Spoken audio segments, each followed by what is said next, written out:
Ladies and gentlemen, it's officially award season here at the Golden Shovel Wrestling Podcast, and tonight we are crowning 4 winners for 2025. Let's get right in there.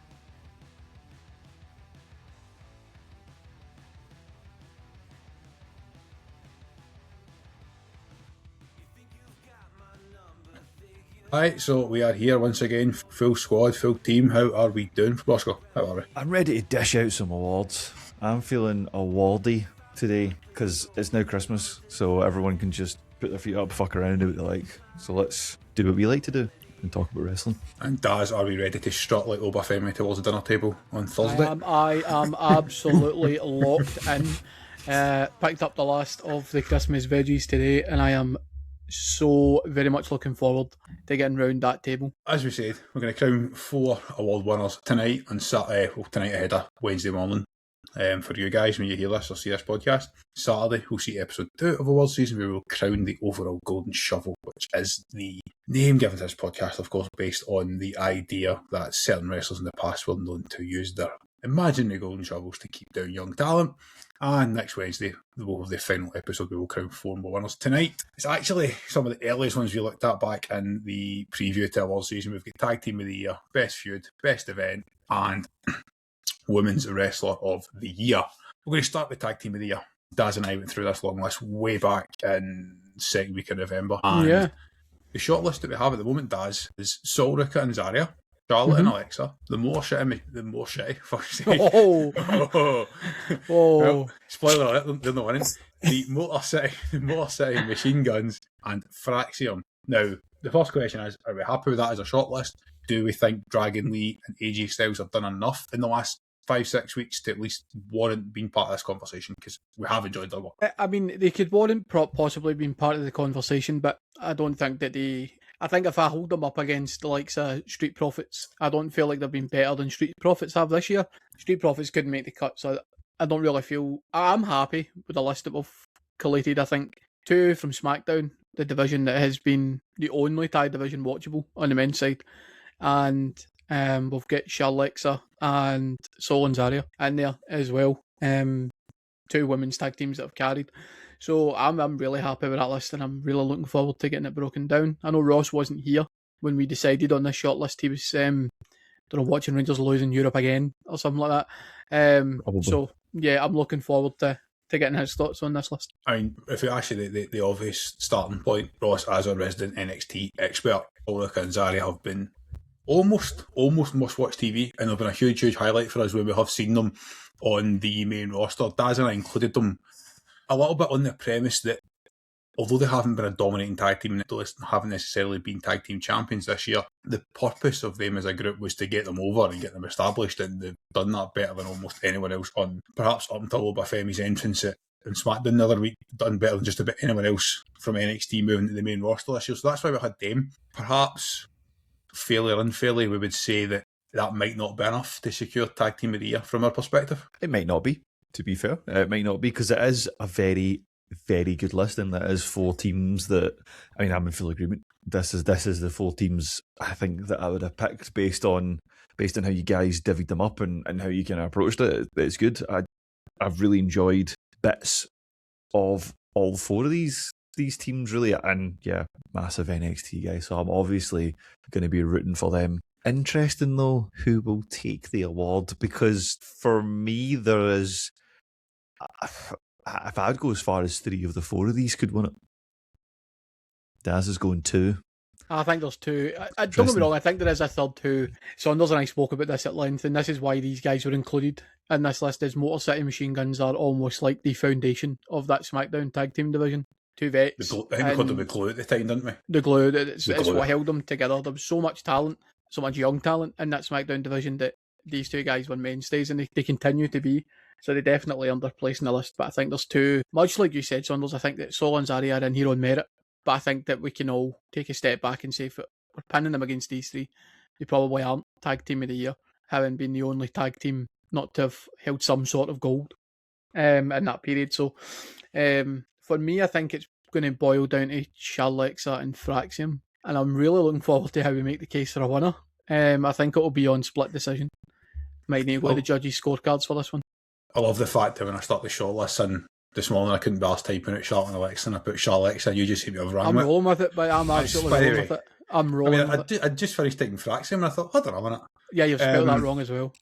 Probably. I'm not sticking with that though, because I'll get called out for that. I'm looking at the two teams, and I think I'm in agreement, and I think Charlotte and Alexa, it's almost really interesting because Fraxium were kind of thrown together last year in NXT, and the time we probably properly got to know them, they came across as an established tag team, and they now look like tag team specialists who haven't held main roster role this year, which is something that I'm going to bring up in episode 2, actually, of this award season where we crown the overall Golden Shovel.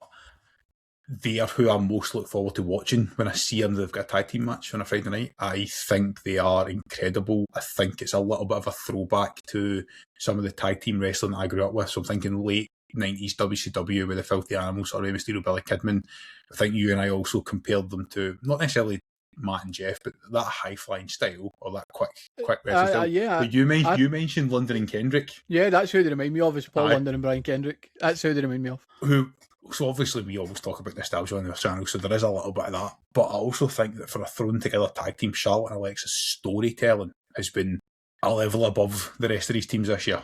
I think Fraxium's in-ring work is probably as good as any, if not better than anyone. That's why they're on this list. I think Charlotte and Alexa, they had the slow burn, the coming together, the nicknames, the pet names, they had an injury angle. I do think their story was a little bit derailed because I think they were building something really interesting with Piper Niven and Alba Fire at one point, which obviously was derailed by Piper's injury. The run did fizzle out, but even now, it's like the tag team's still together. I'm like, it's not actually went stale, which is really good for a team that were put together for something to do for 6 months, essentially. So I think that's a really important point you made, is that these two were thrown together to keep that division busy. We spoke about this for why Rhea Ripley's back tagging with Weber. It's like you'll literally just fill your time with something. Also coming in episode 2. Yeah, you'd Charlotte and Alexa both coming back in at around about the same time, and there was just no space in the main event scene for them. The women's tag team titles have been awful for the most part of their existence. If we're being real about the runs that they've had, there have been very few enjoyable reigns to watch. I actually think that Charlotte have done so much for those titles to make them more prevalent on TV. Because if you look at the people who are now contesting the women's tag team titles on a regular basis, you've got Charlotte, Alexa Bliss, Kairi Sane, Asuka, you've got Bayley, Lyra Valkyria in the mix. You've got Nia Jax and Lash Legend who have just come up. You've still got any three of the Judgment Day who could be involved in that tag. There's so much top talent now involved in what appears to be a mid-card title. You know, it's a sidestep title whilst you're not in the main event picture. I think they've done a wonderful job. And I think we'll see a lot of it on SmackDown when it goes back to being 3 hours. It's a massively stacked division, 100%, and it wasn't 6-7 months ago. I think you're right as well. You've got an opportunity to do something clever with the Judgment Day as well, because they're certainly teasing Raquel Rodriguez in that main event picture, which allows Liv to work with Roxanne and still maintain a level of importance. Yep. And I think I don't. If I go first, and not saying this is my vote, but if I go first and give my sort of thoughts on it, I said earlier, I really look forward to watching Fraxium in the ring. I do think they're my favourite tag team, and I think they may be the best tag team in the ring on the main roster.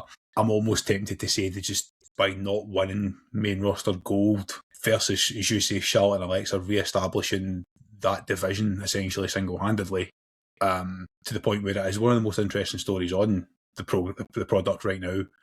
I kind of just, that would be like my nod in the decision-making process, is just saying like Charlotte and Alexa. But I want to pick Fraxium, but I think if it was being more objective, I'd pick Charlotte and Alexa. That's probably how long have Charlotte and Alexa been together? How long have they been a tag team? Was it May, roughly?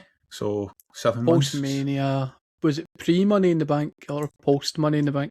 I honestly can't remember. This whole year has been all about John Cena. I have put 90% of the other storylines out of my head for a timeline. Not sure myself, but I feel like it has been a bit of a really... They began their alliance as allies of convenience around June 2025. Allies of convenience. Right. It's half the year. So what I'll play as devil advocate, right, is that yes, they did, and I said it earlier, they did a massive amount to re-establish that tag team division.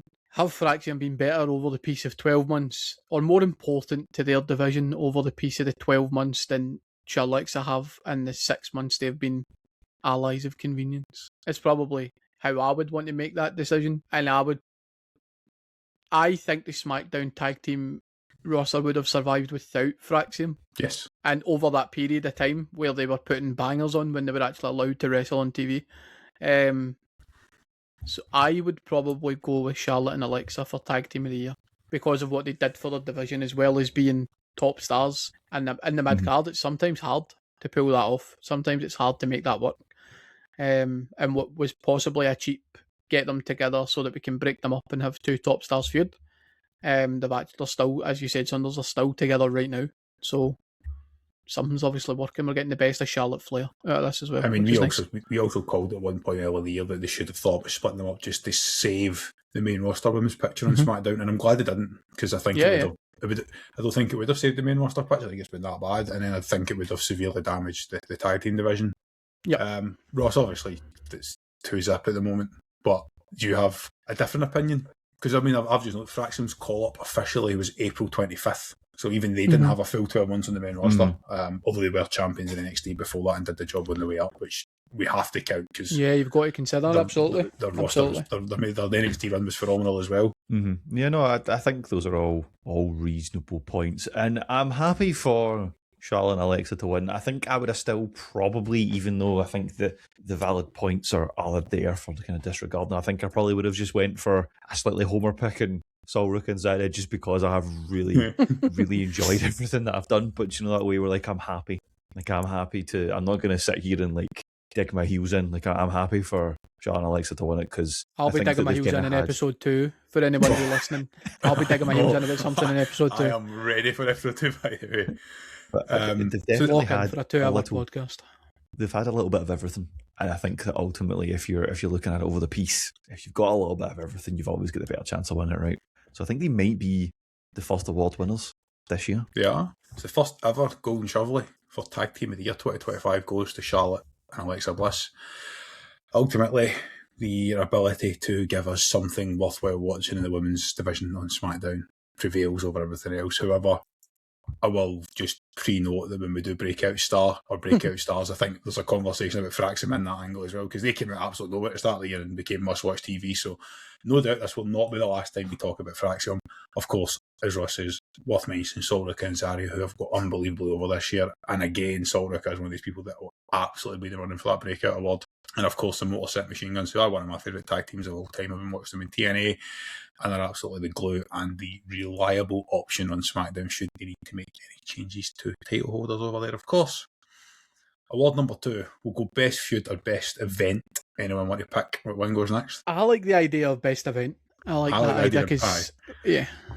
So I've made no notes for this because I don't want to direct the way the conversation goes. Obviously, having looked back at previous award shows, we've talked a lot about WrestleMania match, we've talked a lot about SummerSlam.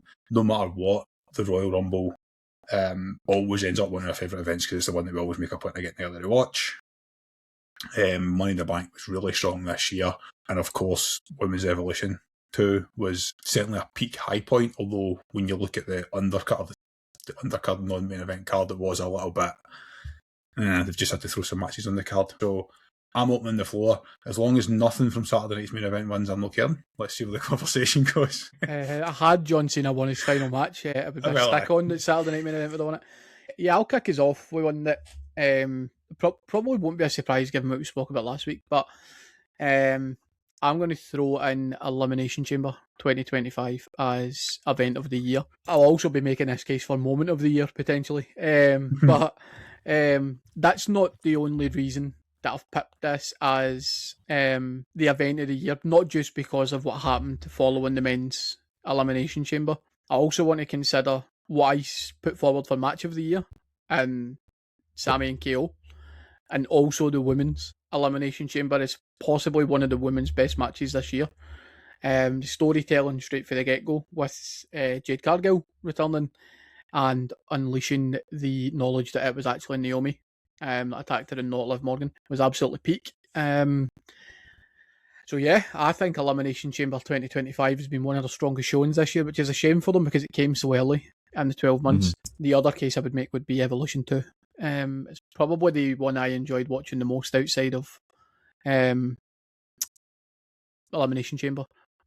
with the, like you say, there's obviously that pre-built nostalgia where, yes, I like watching the Money in the Bank ladder match, and yes, I like watching the Royal Rumble match, but the shows themselves were underwhelming, in my opinion.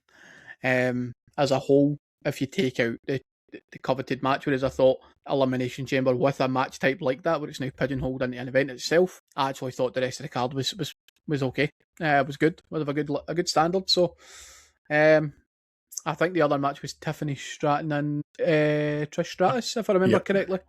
Which I gave Tiff her props on that because I thought her run was dead, and she did brilliantly to help Trish Stratus through that at the ripe old age of what would have been 49, as she's just recently turned 50. So there you go. After last week's conversations, I went back and watched the Elimination Chamber event. I watched it the other night. I had it on the back while I was still doing other things, because I was like, I do remember it, but I don't remember thinking about it. I can't remember if I watched this live at the time or not. I watched it the next day, if I'm being brutally honest. But I think the reason it doesn't stick in my head, based on the comments, is because obviously Bianca won the women's match, which you said was a really good match, and obviously did Mania, got injured, we haven't seen her since. Kevin Owens beats Sami Zayn, gets injured, we never see him again.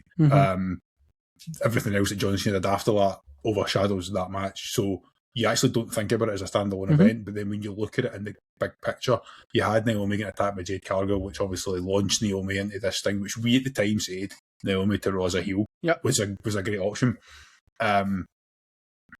Yes, I mean that's as stacked a women's EC as ever been. Naomi, Bayley, Roxanne, Alexa, Liv and Bianca is that was an insane. absolute, and you had the hair whip spot on top of the pod as well, which was insane. And I think the Elimination Chamber ending was very, very good, because it was obviously, in hindsight, there's a little bit of a tease to John Cena taking the easy way out right before the big heel turn, and it's really difficult because if I was picking one, I would have this as my I'm removing the John Cena.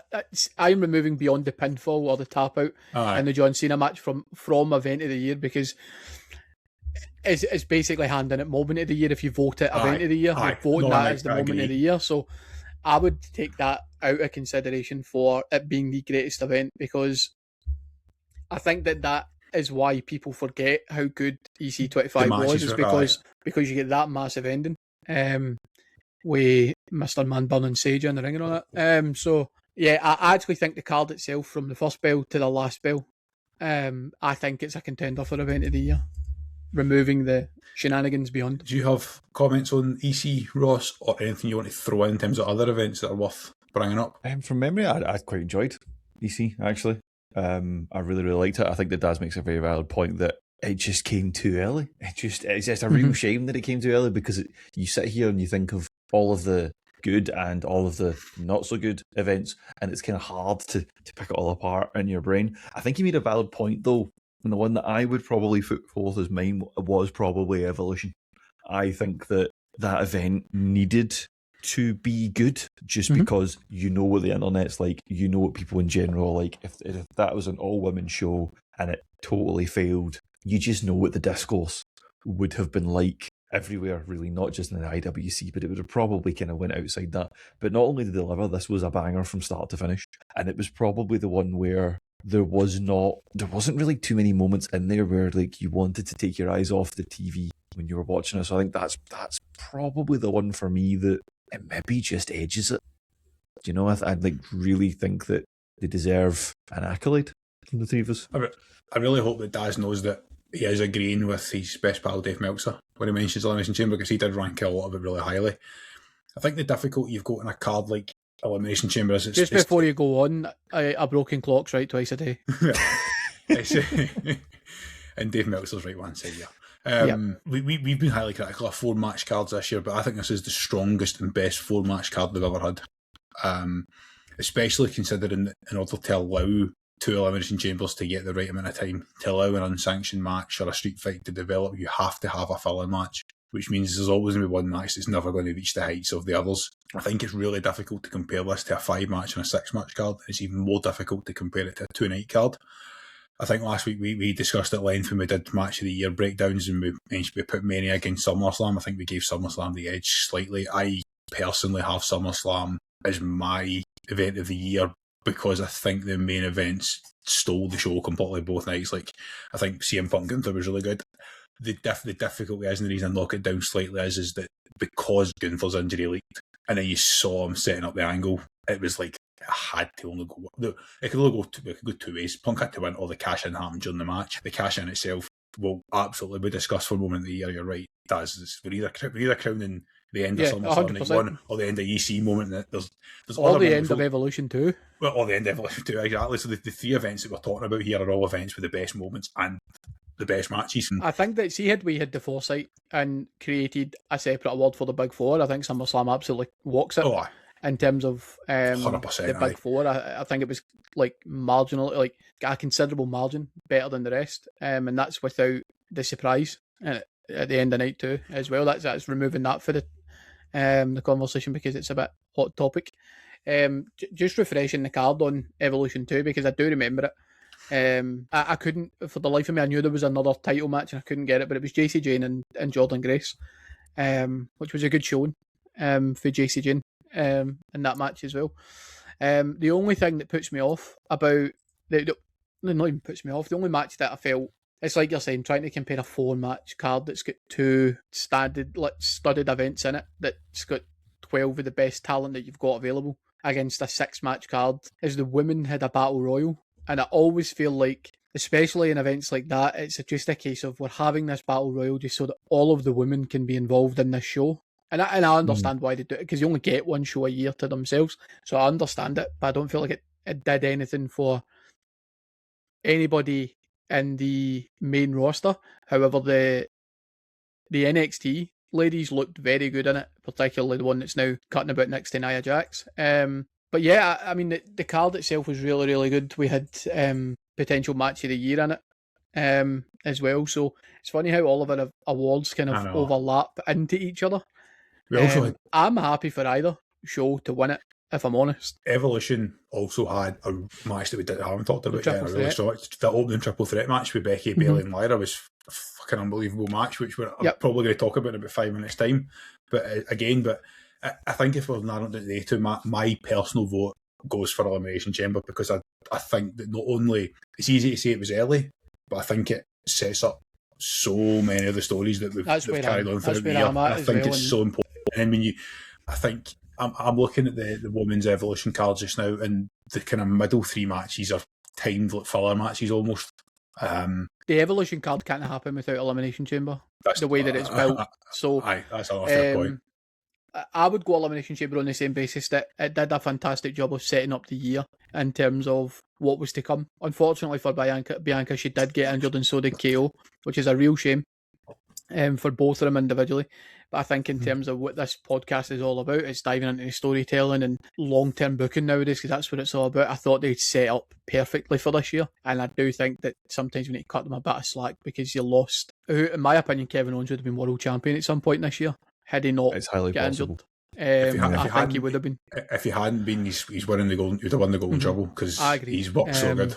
So yeah, I'm going to also make it a two zip here. But as I say, if it went the other way and it had been Evolution, I would not have grumbled in the slightest. I thought it was a fantastic show, and in my opinion, should be yearly or at the very least bi-yearly to make it feel a little bit more special. And allow them the time to build proper stories for it. But yeah, I promise next time, Ross, we'll try and come to you before it's 2-zip. But I know you said that. You did say a minute ago you were going to give the edge to Evolution, so are we calling it a 2-1 this time? I'm happy to do that. I feel like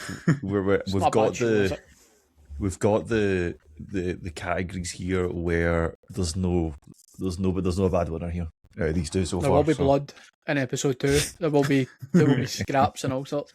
So this is just a nice friendly appetizer for everybody. Yeah. Award number 3, best feud of the year.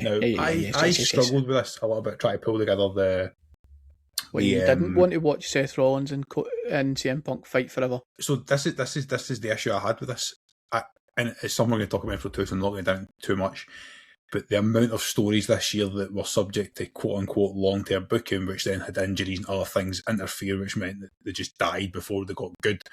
The only 2 that I could really pick out that I distinctly remember this feud lasting and being really good. One was the Becky Lyra feud, which I alluded to a minute ago. The matches, everything involved there were phenomenal. The disappointment being, I think that, again, subject to long-term booking. Whatever's Bailey's supposed to be doing now with Lyra just hasn't kicked on, and I feel as though it's not a holding pattern. But Lyra became really established in the main roster. The women's IC title meant something. Maxine's went over. Becky's moved on.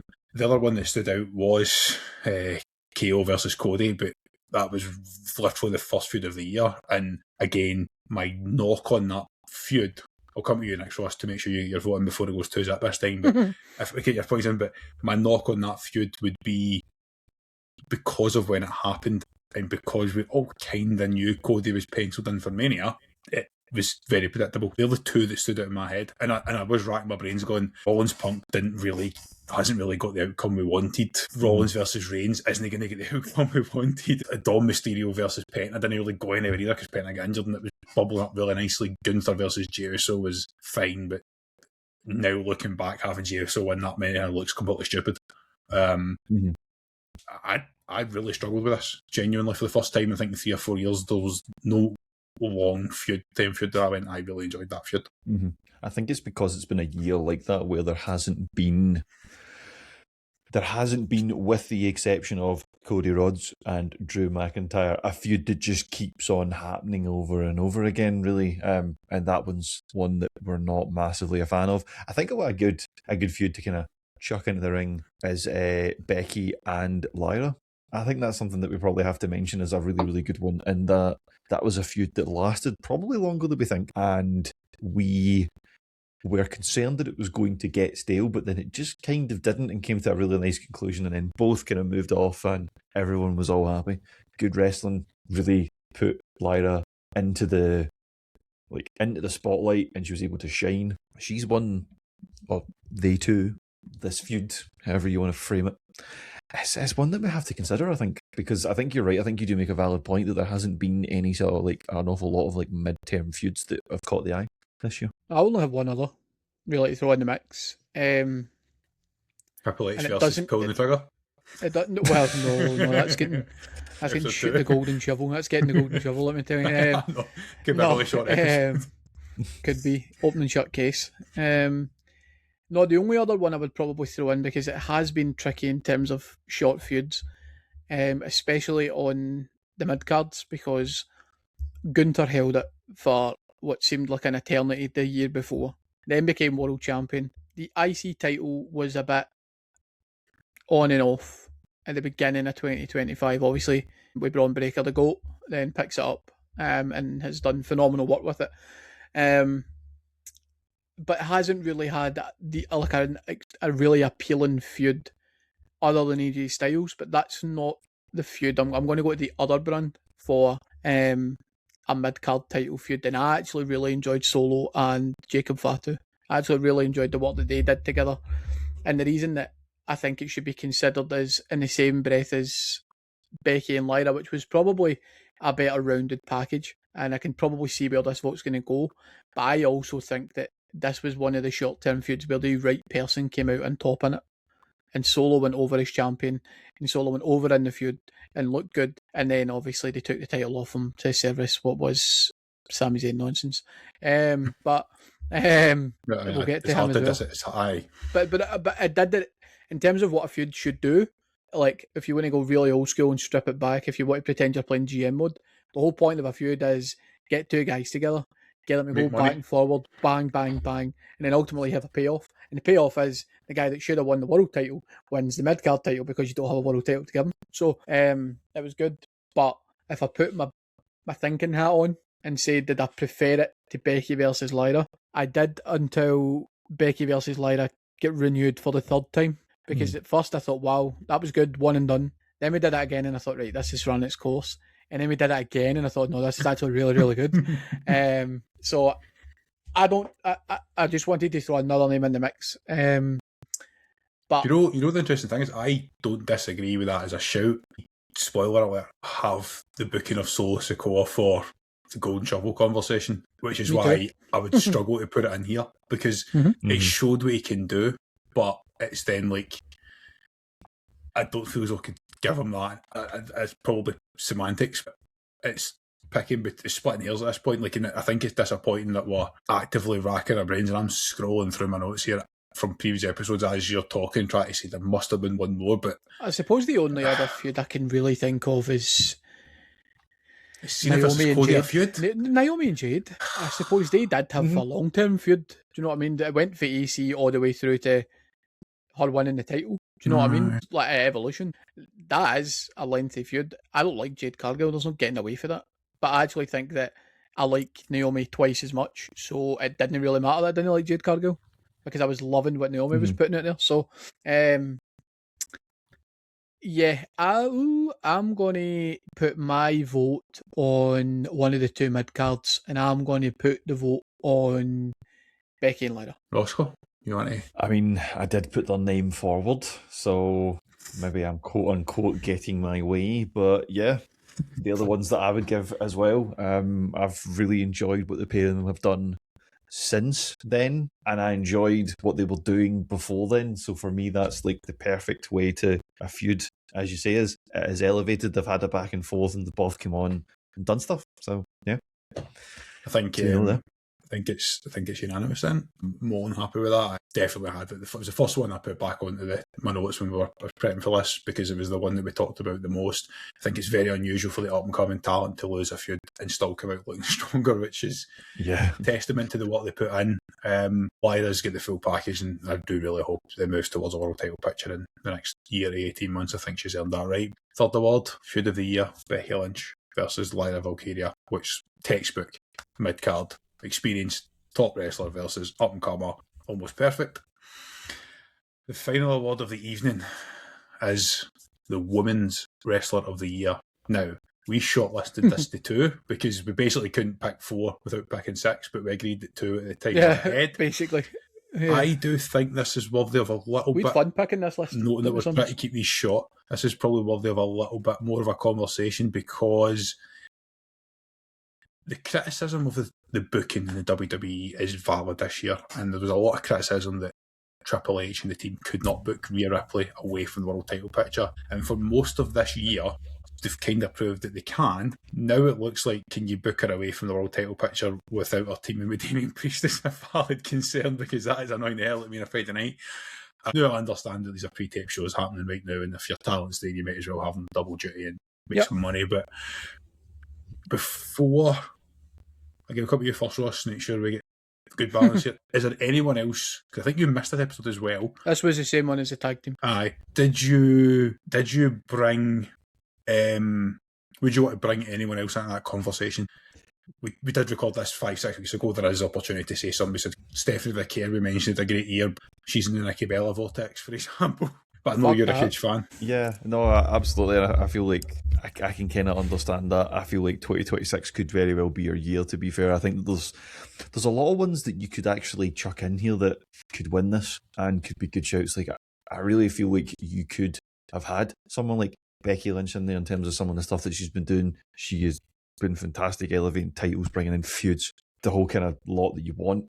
You could even see someone like Charlotte Flair, and technically could have had a good year. Who would have expected at this point in time that you'd have been actively really excited to see her on TV again, because she's just been teamed up and paired up nicely and things have kind of went. Again, I'm always going to go NXT though, and I think especially when she was put on SNME and had her show, and I know our man Craig sat and watched it with Daz and I, who does not watch wrestling at all, and was blown away by watching her ability in ring. But someone like Sol Ruka's probably in that conversation now. I'm okay to keep it to these two. I'm not going to sit and throw my toys out the pram and go, no, you need to put my name in. But it's a bloody hard award to pick when there's been so many women superstars that have just took the mantle this year and just ran with it. Well, this is why we went. You look at the 3 awards we was given it. Sorry, Daz. Tag teams went to the women, the feuds went to the women, and the best PLE conversation was dominated by what the women did on the show. And we've said this all year, and we've asked the question on TikTok a lot: like, who's really delivering weekly right now? That's just as I throw it to you. This is a little bit of biggest star versus best in-ring wrestler, probably. Yeah, if it's these 100%. two. It is, and it's really, really difficult. And the reason we kept it at these two, because there are other people who could and probably should be considered as a shortlist. Had she not got pregnant, I think Naomi would win this. I think she'd have won it. Had she not had to take time off when she did. Even if her run had been another couple of months, I think she'd probably have won it.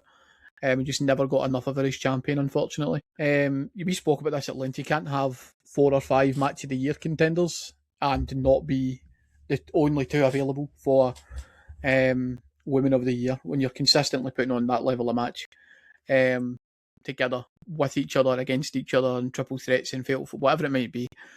It's a question for you then, Daz, just as you're saying that. Because you're right, that was kind of the reason we came down to this. We actually literally last week had to pick between Rhea and Io matches to shortlist match of the year. Yep. If they 2 had stayed separate brands, is this down to these 2 right now? 100%. Still think it's them 2 that are the best? I will. Genuine question. I think Rhea will be on this list until she retires every single year, and I'll get to that in a second. I think it depends on how you book Io, because, and this is where I'm going to give you my reasoning for who I think should win Women's Superstar of the Year.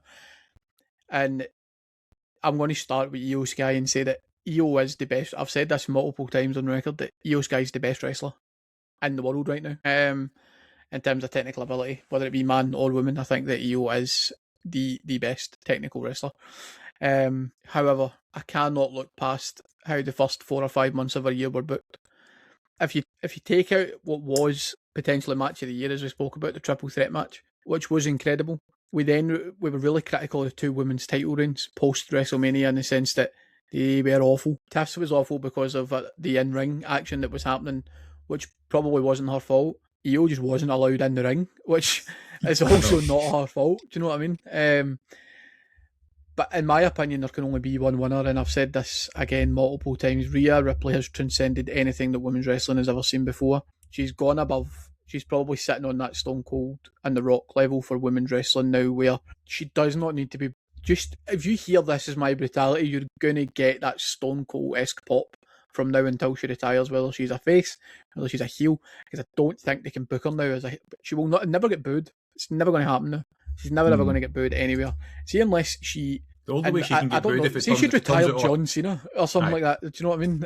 It's just the only way she can get booed is if it turns out that all her tattoos are fake, and one day just comes out and wipes them off, and she just happens to be. She comes back with the blonde hair, the short blonde hair. Yeah, that's about it. For me, I think Rhea Ripley, because what we also need to separate is that, yes, this is a wrestling podcast and we love to talk about good wrestling matches. Wrestling is also sports entertainment. Nowadays, it's not only wrestling. And I think that Rhea, outside of Roman Reigns and obviously John Cena for his retirement run, is the biggest draw in modern wrestling right now. So for me, I cannot look past Rhea Ripley as Women's Superstar of the Year. Ross, if I set you up for your pick here a little bit and say that it's really hard to disagree with what Daz said, that it's a little bit of a toss of a coin. There's a little bit of objectivity, there's a little bit of subjectivity as well. Rhea Ripley's one of our favourites to watch. Io Sky is also one of my favourites to watch, but she's technically the better wrestler in the ring. There's not by much. Like, I don't think it's a huge gap. Yeah, it's not like Rhea's bad at wrestling. Rhea's an incredible wrestler. It's just she is, and sometimes the reason people are talked about as better in ring is because their out of ring work and the pole work isn't as strong, so that just shines more, which is also a fair thing to say. You've also mentioned Becky Lynch a little bit earlier on. Daz and I had the discussion a lot back and forward when we couldn't really pick between, because how do you leave out a Stephanie Baker or a Tiffany Stratton? Because no matter what you say about Tiffany Stratton, she was champion for nearly a year, and when it came time to delivery, she did her job, and in spite of what was thrown at her, you could talk about Blake Monroe as well, coming in for the other place and working in NXT as a top star as well. So there's a lot of people there. We did mention Becky Lynch and Lyra as Feud of the Year, so they have to be in conversation as well. The other thing as well is that I would arguably give something like Gimmick of the Year to what Becky's been doing, because I'm a huge fan of this piss take of Donald Trump that's happening right now. But it's not just, it's not just me saying it, but it's a little bit like we're almost holding her to a higher standard, because it's not her best work. Her best work was The Man, but then this is arguably better work, just not as big. She's not the biggest star right now. She is doing different jobs. Her job right now is to help elevate other talent, which she's done better than anyone's ever done. So I think that's the reason that we said, right, it's been really good, but it's not quite on this level. Do you think there's a strong enough case for something like that we've mentioned, or is it you're going to pick between best versus greatest? Yeah. I think there is a strong case, but I think I'm going to make our lives easier so that we're not here for 3.5 hours trying to debate this down as much as I think if we didn't have certainly 2, maybe 3 podcasts to record tonight, I'll keep it a bit easier on you. And I'm actually going to make it go to you, because I'm not doing this just because it'd be a bit of a laugh, but I think we have to even up. And I think we have to make this one each. I fully agree. You cannot separate these two. So I'm going to make you do it. Yeah, I like that. I like that. Who is going to win this? Because, yeah, I rate I'm that going to go massively. against us here. Even this up at one each. I'm going to throw my vote to Becky Lynch. It's a three-way No tie. one wins. It's really difficult, right? Because part of me wants to turn around and not cheat, but just turn around and say, like, ultimately, Io was the women's world champion for a long time. At the start of the year, Rhea hasn't held gold this year, but we all know that isn't always the most important thing. It's a factor, it's not the factor. Sometimes the person is the draw. Like Undertaker at WrestleMania was the draw, with or without a title. Retiring John Cena is the draw, not the title being on the line that night type thing. So, yep, it's not always black and white. The reason it's so difficult is because both these people's best work has been with each other, and I just don't think you can pick one without picking the other. I think it's a 1A and 1B, and you have to pick one. Unfortunately, I'm not going to sit here and say it's a draw, because that's just wrong. Triple H would love that booking, to be fair. And I think the difficulty is, I'm with Daz. I think the most disappointing I've been this year has been Io Sky backstage segments for 4 weeks in a row, 5 weeks in a row, right when thanking Nikki Bella. Thanking Nikki Bella for paving the way when Io Sky's 10 times the wrestler that Nikki Bella wishes she could be. But the idea of Rhea Ripley and the Terror Twins on SmackDown is so. I think it's going to be hard to undo Women's Superstar of the Year based on 2 weeks' work. I know. I think that's a lot of hard work. And I think ultimately I'm going to give it to Rhea, and I think I don't really know why. I've just tossed a coin in my head, to be honest with you. I just think that there's no Rhea without Io, and there's no Io without Rhea this year. You know, that's a really good point you made, and this is something I was going to say. Like, you see, if you couldn't pick and you were deadlocked, I was going to say to you, their best work has been together this year. It absolutely has. In the earlier part of the year, it was against each other, and the latter half of the year, it's been working with each other. I don't think that there was room for Io anywhere without Rhea Ripley, but I think they would have found a way to have Rhea Ripley on TV anyway. Yeah. And that middle part of the year where you were pushing Naomi and you were getting other people into the world title picture. You brought up Steph Vicaire. I actually don't think there was a space for Io anywhere unless it was paired with Rhea. But I don't think you would have been able to say the same about Rhea Ripley. They were not just going to not put her on TV. No, I think it's interesting as well because Io versus Stephanie Vicaire, I thought was also a really good match. Mm-hmm. But that match didn't have a build up because of the situation of Stephanie Vicare's illness. And I don't want this to be about English as a first language type thing, but building matches via promos is important.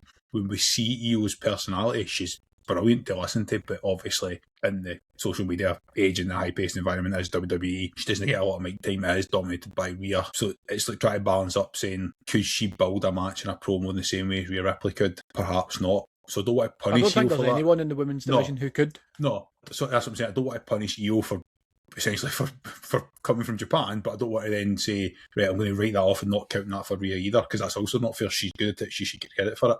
And I think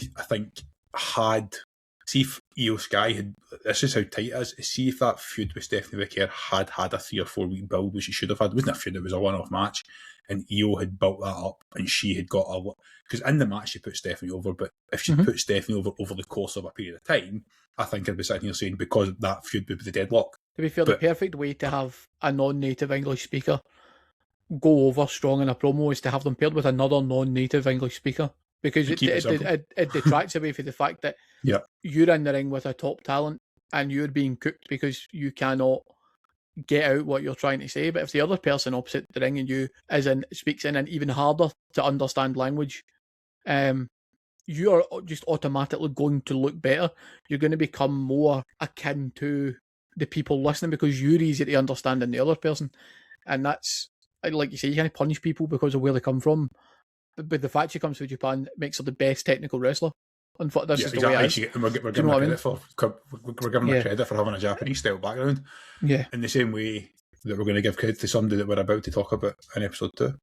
So that's it for episode 1 of our awards season. 4 awards. Yes, it was Women's Wrestler of the Year completely dominated by the women's side, which shows the strength that they have in the division in 2025. Team of the Year, Charlotte and Alexa, for their ability to make us care about the women's tag team division and still care about the tag team division despite dropping the titles a couple of months ago. Best feud, Becky and Lyra, the old hat, the greatest of all time, and it's not just her saying it, it's other people saying it as well, putting over it and bringing up a young talent who, despite technically losing the feud, came out looking stronger than just about any call-up has looked for a number of years, pending whatever happens with Oba Femi in the next few months. Best event of the year, which we agree was Elimination Chamber. It is probably the strongest 4-match card the WWE have ever put together. 3 matches were absolute bangers, and of course, yes, it has to be a filler match to allow for time cuts. It's just natural, but as we say, Tiffany Stratton looking at her best, carrying a now 49-year-old legend in Trish Stratus to a victory. And Women's Wrestler of the Year. We've mentioned the feuds, we've mentioned the people, we've mentioned the tag teams this year. Ultimately, we've given it to the biggest and best star in the division who, despite not holding the gold this year, was involved in numerous match contenders. And ultimately, when we hear that music, everyone loses their fucking shit. Mami is always on top. Take it easy, guys. We'll see you back here Saturday for episode 2, where we award the golden shovel to the booking decision that left us scratching our heads the most.